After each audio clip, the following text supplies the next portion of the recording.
Assalamualaikum warahmatullahi wabarakatuh teman-teman. Tahukah kamu apa itu tugas-tugas perkembangan peserta didik? Nah, pada video kali ini akan dibahas mengenai hakikatnya, teorinya menurut Robert J. Havigers, menurut Elizabeth R. Harlow, menurut Erik Erikson, dan kesimpulan. Tonton sampai habis ya. Beranjak dari pertanyaan, apa yang dimaksud dengan tugas-tugas perkembangan peserta didik? Jadi, tugas perkembangan peserta didik adalah sebuah tugas atau usaha yang harus dilakukan, harus dipecahkan, dan harus diselesaikan oleh setiap individu pada setiap tahap perkembangannya. Berbeda dengan tugas pertemuan, tugas perkembangan peserta didik ini meliputi beberapa aspek, di antaranya aspek mental, intelektual, emosional, dan juga sosial. Nah, aspek-aspek dalam tugas perkembangan ini akan dipaparkan berdasarkan teori-teori dari tokoh perkembangan, yaitu teori Robert, teori Elizabeth, dan teori Erik. Lalu apa sih pentingnya memperhatikan dan memahami tugas-tugas perkembangan peserta didik ini? Karena tugas perkembangan ini bertujuan agar peserta didik itu menjadi lebih bahagia, kemudian bisa menyelesaikan tugas tanpa masalah di periode perkembangan yang berikutnya.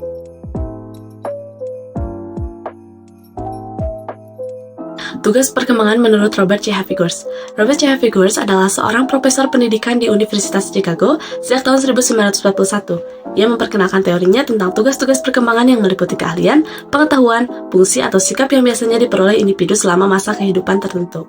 Arti tugas perkembangan menurut Robert J. Havigers. Tugas perkembangan adalah tugas yang muncul pada atau sekitar periode kehidupan individu tertentu. Beberapa rumusan tugas perkembangan menurut Robert J. Havigers. Yang pertama ada masa bayi dan kanak-kanak awal, yang dimana mempunyai keterampilan motorik dan fisik seperti belajar berjalan dan makan makanan padat, belajar mengendalikan buang air kecil dan besar, mempelajari perbedaan jenis kelamin dan belajar menghargainya, menyusun konsep sederhana tentang realitas sosial dan fisik, pengembangan emosional dan moral seperti menjalin hubungan emosional dengan keluarga, dan belajar membedakan benar dari salah.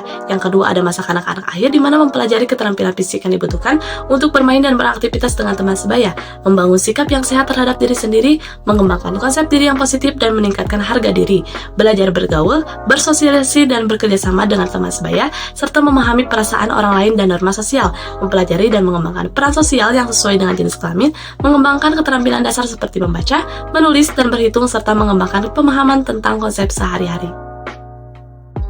Selanjutnya itu ada masa remaja, yang dimana hubungan remaja harus membentuk hubungan baru dengan teman sebaya yang berjenis kelamin sama dan berlawanan. Penerimaan remaja harus menerima kondisi fisik mereka dan peran mereka sebagai pria atau wanita, memperoleh kebebasan secara emosional dari orang tua dan orang dewasa, menyiapkan karir dalam bidang ekonomi dan sesuatu jabatan atau pekerjaan, mempersiapkan diri untuk memasuki masa pernikahan dan hidup berkeluarga, mengakui suatu tata nilai dan sistem etika yang membimbing segala tindakan, dan pandangan belajar bertanggung jawab sebagai warga negara. Selanjutnya yaitu ada masa dewasa awal, yang dimana memulai pekerjaan dan membangun hubungan sosial yang mendukung nilai-nilai pribadi, memilih pasangan dan belajar membangun kehidupan bersama sebagai suami istri, memulai keluarga, mengasuh anak, dan memimpin rumah tangga, memenuhi tanggung jawab sebagai warga negara yang baik, memperoleh kelompok sosial yang cocok dengan nilai hidup dan pahami. Selanjutnya yaitu ada masa setengah baya, yang dimana mencapai kedewasaan bertanggung jawab terhadap negara dan masyarakat, membimbing anak-anak remaja untuk mampu bertanggung jawab dan berbahagia kelak bila dewasa, mengembangkan kegiatan-kegiatan pengisi waktu kosong sesuai dengan keahlian dan keinginan, menciptakan hubungan suami istri yang serasi, menerima dan menyesuaikan diri dengan adanya perubahan-perubahan fisiologis pada usia tengah baya,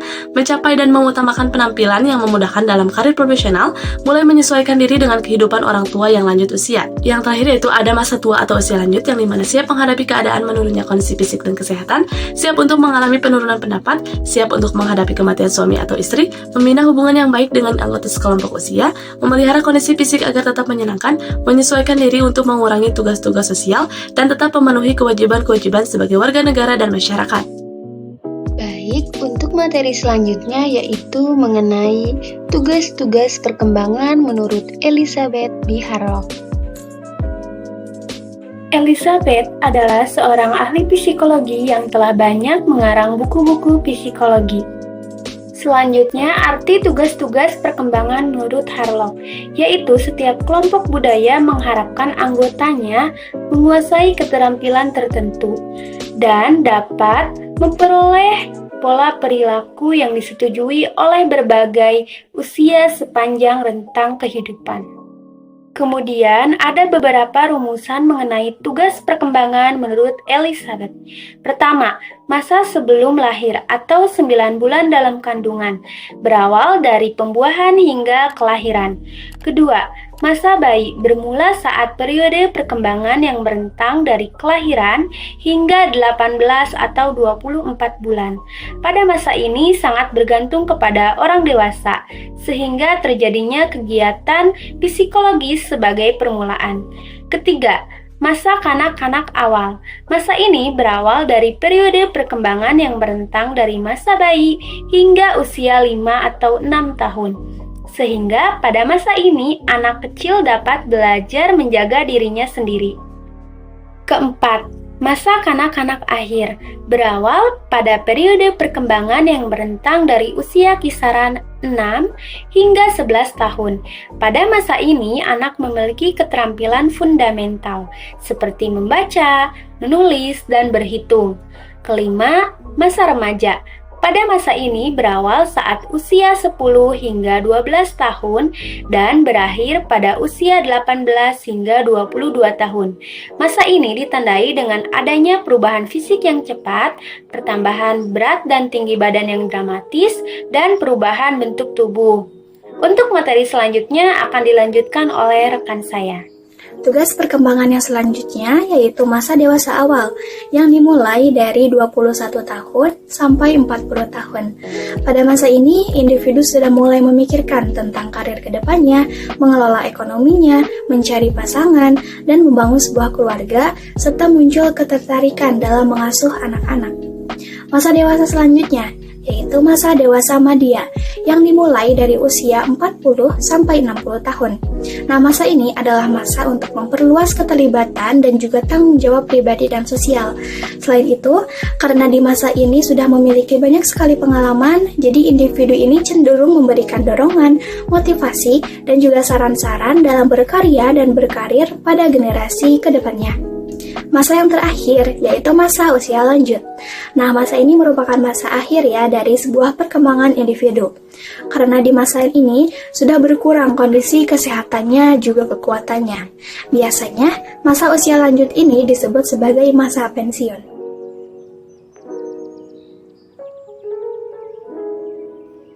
Menurut Erikson, kepribadian manusia itu berjalan berdasarkan 8 tahap yang ditentukan oleh keberhasilannya dalam menempuh tahap sebelumnya. Tahap pertama, fase bayi 0 sampai 1 tahun, bayi akan berurusan dengan rasa percaya dan curiganya.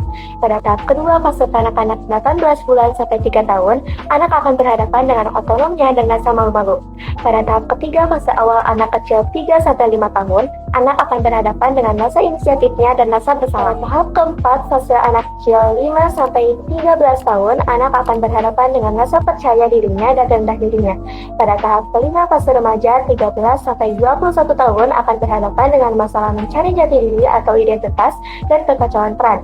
Pada tahap ke-6, fase dewasa 21 sampai 40 tahun, orang dewasa akan menghadapi konflik mengenai mencari keuntungan dan mengisolasi diri. Pada tahap ke-7, fase parubaya 40 sampai 60 tahun, orang dewasa akan berhadapan dengan konflik kepeduliannya dan perannya sebagai pemandu keturunan serta stagnansi.